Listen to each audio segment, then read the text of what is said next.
Em nosso estudo de hoje é a lição 38 do livro Rumo Certo, Verdade e Amor. Efetivamente, todos nos dirigimos para a verdade suprema, que é a luz viva.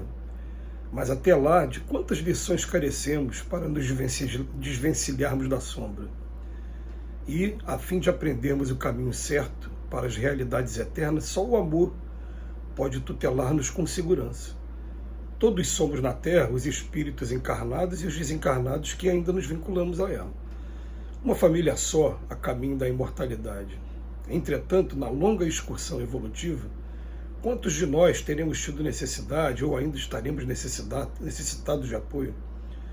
Esse acreditou que o afeto exigia violência para confirmar-se e caiu na criminalidade, mutilando-se ao pretender mutilar. Aquele se admitiu suficientemente forte para oprimir os destinos alheios e estirou-se nos excessos do poder, destrambelhando o cérebro e gastando tempo vasto em moléstia e restauração. O outro assumiu débito enorme, escravizando-se a situações complexas das quais despenderá laborioso esforço para sair.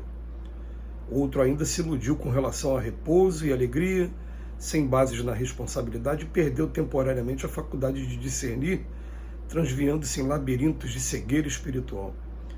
Realmente devem todos esses nossos irmãos ser reajustados e curados, a fim de prosseguirem jornada acima.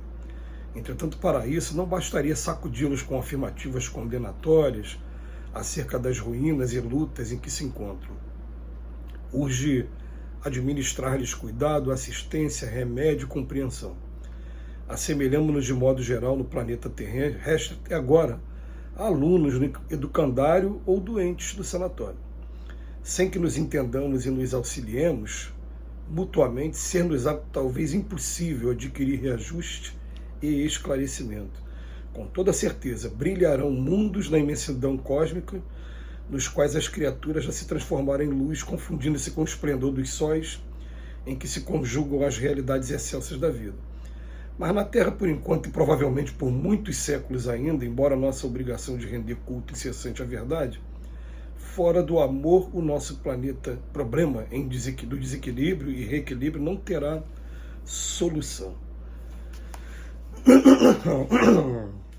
O que chama a atenção na vida do Cristo para cá, para a Terra, é que você não vê em momento algum uma condenação da criatura.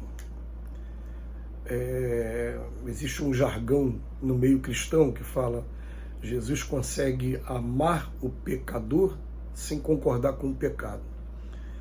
Então o que acontece? Jesus vem para cá, para a Terra, como aquele espírito que já adquiriu o controle total sobre si mesmo e já está mergulhado na lei do amor junto ao Pai. E observa todos nós, a todo momento. Então, ele começa a observar a gente e consegue entender logo de cara qual é a razão que mantém a gente distante ainda do Pai.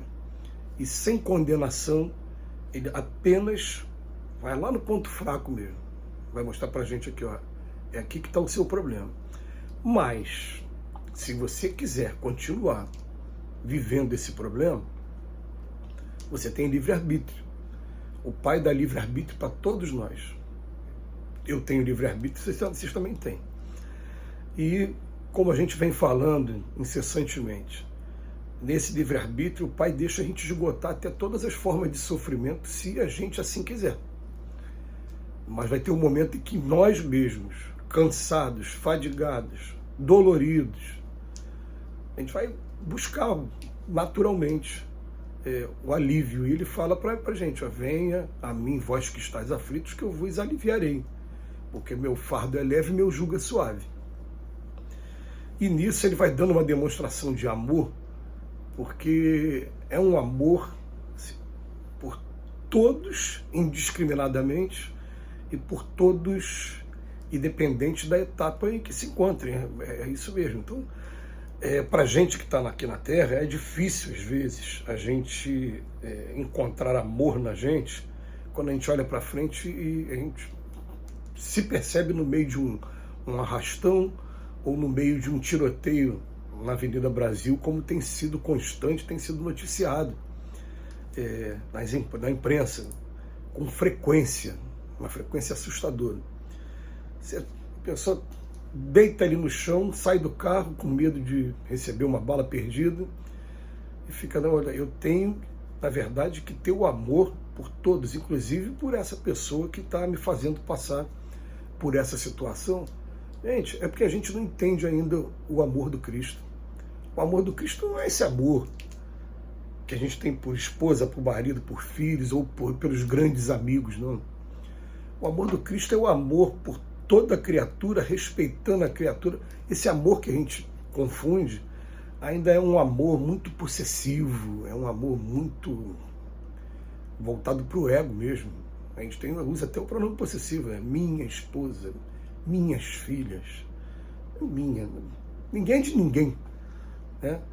E com isso a gente constrói umas relações que são relações, às vezes, de posse mesmo, como eu estou falando. Esse não é o amor do Cristo. O amor do Cristo liberta, respeita a pessoa do jeito que está. E se a gente parar para analisar o Evangelho, tem um momento que chega um rapaz perto do Cristo e fala, olha, eu já cumpro os mandamentos todos, eu faço isso, faço aquilo, o que é que está faltando? E Jesus olha para ele e já consegue visualizar. Aí a gente fica, que milagre é esse? O que ele fez?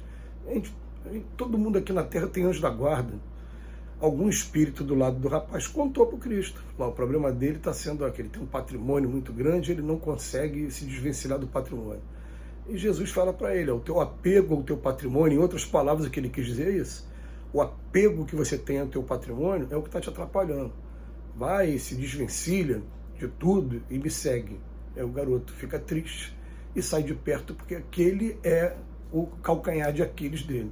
Só que aqui na Terra, todos nós temos o calcanhar de Aquiles, ou a espinha cravada na carne, como acontece com Paulo de Tarso. Todo mundo tem. Todos nós temos. E Jesus nos observa com toda a paciência, lamenta as nossas quedas, porque ele sabe que através da lei de causa e efeito, as nossas quedas vão exigir tempo e expiação até que a gente repare o mal que a gente fez. Isso faz parte da lei, é a lei universal, é a lei de Deus, não tem para onde correr. Ele sabe disso. Então, o Emmanuel até traz de novo exemplos, ele está sempre fazendo isso com a gente, botando a gente para raciocinar, e ele vem falar para a gente,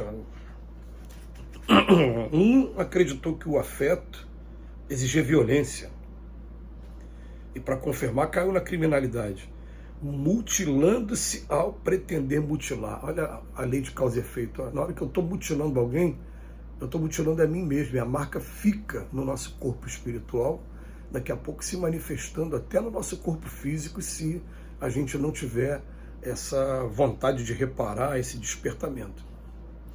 Depois ele fala, aquele se admitiu suficiente forte para oprimir os destinos alheios e foi para os excessos do poder, destrambelhando o cérebro e gastando tempo vasto em moléstia e restauração. São muitos espíritos que hoje são os doentes mentais, os portadores de necessidade especial no campo mental, que na verdade foram espíritos que utilizaram a inteligência de maneira equivocada e utilizaram a sua inteligência para tirania mesmo, para imposição de poder, e agora estão resgatando, e por isso que ele fala de estrambelho do cérebro, porque o cérebro físico está destrambelhado, o cérebro do espírito não. O espírito, quando tem momentos de emancipação, ele sabe muito bem porque que ele está preso naquele corpo, porque que o cérebro está todo descontrolado daquele jeito. Aí depois ele fala, o outro assumiu um débito enorme, escravizando-se nas situações complexas das quais dependerá do laborioso esforço. A grande maioria de nós.